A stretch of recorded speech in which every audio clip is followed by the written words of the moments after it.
আগামীকাল সন্ধ্যায় টি-20 বিশ্বকাপের সুপার 8-এর গুরুত্বপূর্ণ ম্যাচে ইংল্যান্ডের মুখোমুখি হবে পাকিস্তান। শ্রীলঙ্কার পাল্লেকেল্লেতে অনুষ্ঠিত হতে যাওয়া এই ম্যাচটি দু দলের জন্যই বেশ গুরুত্বপূর্ণ হয়ে উঠেছে। সুপার 8-এ নিজেদের প্রথম ম্যাচে দারুণ সূচনা করেছে ইংল্যান্ড। শ্রীলঙ্কাকে 51 রানের বড় ব্যবধানে হারিয়ে আত্মবিশ্বাস নিয়ে পাকিস্তান ম্যাচে নামছে তারা। অন্যদিকে পাকিস্তানের প্রথম ম্যাচটি ছিল নিউজিল্যান্ডের বিপক্ষে, তবে বৃষ্টির কারণে সেই ম্যাচ পরিত্যক্ত হওয়ায় দুই দলই পয়েন্ট ভাগাভাগি করে নেয়। গ্রুপ 1-এর চিত্র এখন বেশ জমে উঠেছে। একটি করে ম্যাচ শেষে ইংল্যান্ডের পয়েন্ট 2, পাকিস্তান ও নিউজিল্যান্ডের পয়েন্ট 1 করে এবং শ্রীলঙ্কার পয়েন্ট এখনও 0। ফলে সেমিফাইনালের দৌড়ে টিকে থাকতে পাকিস্তানের জন্য ইংল্যান্ড ম্যাচটি অনেক গুরুত্বপূর্ণ। এদিকে আইসিসি টুর্নামেন্টের ইতিহাস ঘাটলে একটি অদ্ভুত মিল সামনে আসে। অস্ট্রেলিয়া গ্রুপ পর্ব থেকে বিদায় নিলেই যেন খুলে যায় পাকিস্তানের ভাগ্যের দরজা। এবারও সেই সমীকরণ ঘিরে নতুন করে আশায় বুক বাঁধছেন পাকিস্তানের সমর্থকরা।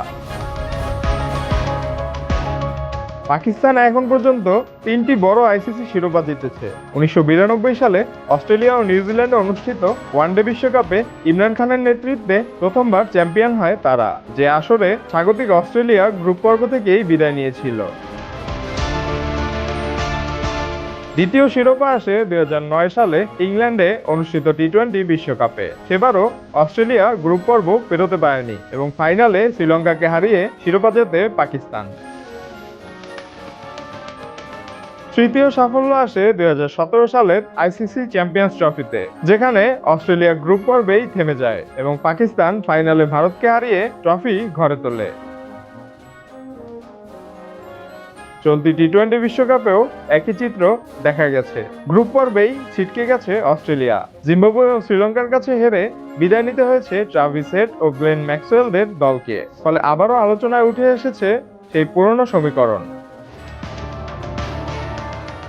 অন্যদিকে পাকিস্তান গ্রুপ পর্বে 4 ম্যাচে 3 জয় তুলে নিয়ে জায়গা করে নিয়েছে সুপার 8-এ। ব্যাটিং ও বোলিংয়ে ভারসাম্যপূর্ণ পারফরমেন্স তাদের আত্মবিশ্বাস বাড়িয়েছে।